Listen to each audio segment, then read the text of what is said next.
All right, we're back with another Q&A video. And I want to thank those of you who posted questions. And let me quickly add, I understand that being on a social media platform, I leave myself open to anything, but some people get way too personal in their questions. Okay, let's begin. Do you know what the reaction was inside the Banano family when Joseph Camarano and John Zancocchio was shelved? Listen, in order to know what goes on inside the Banano family, one would have to be a Banano member. I was out of the life when all of this took place. However, from what I've been told, and those loyal to Joe and Porky were naturally upset when they were shelved. That's a given. I personally knew both of them, and my opinion was that they were good guys. So it was the Bananos' loss. Which, if any, of the New York families have the biggest influence in the tow truck industry in the New York area? Most families have someone or a few guys involved in towing, but I never knew of any particular family that dominated the industry.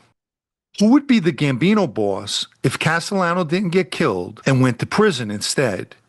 At that time, I would say Neil Della Croce, but he passed away on December 2nd, 1985. So if Castellano didn't get killed, that also would mean that Tommy Bilotti would be alive. And it's possible either him or someone like Frankie DeCicco would step up. I don't know.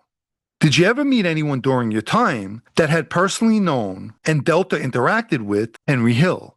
No, not that I could recall. And if they did, Henry Hill was a name that was never mentioned. Do you think Stevie Crea Jr. will be put on the shelf when he comes home from prison, or is he already shelved? Well, Stevie Jr. presently is in the halfway house on Varick Street, and I would say it's a safe bet that he'll be shelved. He did do his time, but I believe under the circumstances of what took place prior to him taking a plea will indeed put him on the shelf.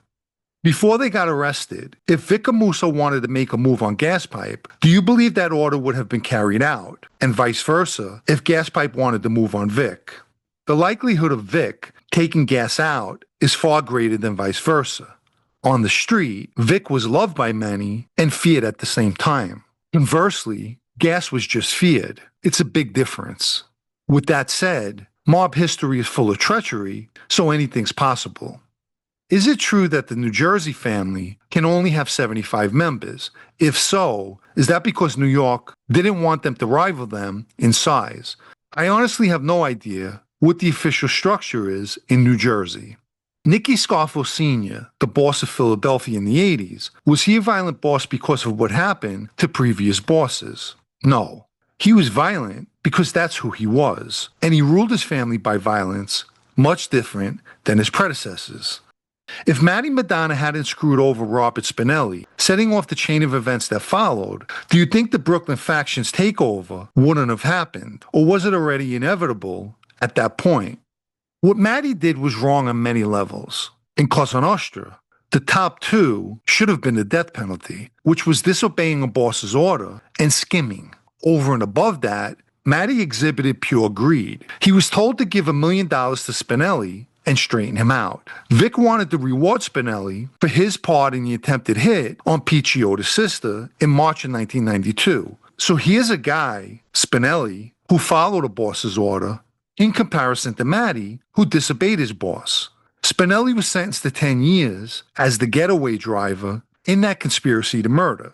Vic wanted to reward him, not only monetarily, but by inducting him into the family. Matty also refused to follow those instructions. Instead, he chose to keep the $1 million for himself and offered Spinelli a job instead of inducting him. So in my opinion, Matty fouled out as far as Spinelli is concerned. But even if he followed Vic's orders, I believe the indictment for the Michael Melnick murder still takes place. If that indictment never happens, certain members of the Brooklyn faction would not have made a move to take over the family, but when there was a void in the administration, and they were fully aware that Stevie Crea would choose Bronx people, the opportunity presented itself, and the Brooklyn faction went into action. And the rest is history. In that life, specifically a family's administration can change quickly when an indictment takes out those administration members. Did Johnny Sideburns ever mention any interactions he may have had with former Trafficante member John Mamoni? Sideburns mentioned a lot of guys in our conversations. I don't remember them all, but being this guy was a Florida guy, and Sideburns spent a great deal of time in Florida, he just may have mentioned him. Did you know of any wise guys who lived in the New York projects? I did not. And if someone was living in the projects, they definitely weren't announcing it. If you haven't liked this video yet, please take the time now and give it a like, as it helps with YouTube's algorithm. Anyone who'd like to show their appreciation for videos like this, or more importantly, help me to continue making them, you can donate with the Super Thanks icon down below, or through the PayPal Cash App links in the video's description. Let me quickly mention my blog, also called Sit Down News, especially for those of you who still enjoy reading. The site can be found at sitdownnews.com and is a paid subscription. And for the final question, what would you tell the old John who was about to record his first podcast? The short answer is, don't hit record. Look, in anything, there is good and bad aspects. But take it from me, in this case, the bad far outweighs the good. There are many things that if I were able to go back in time, I would do differently. And entering social media is at the top of that list.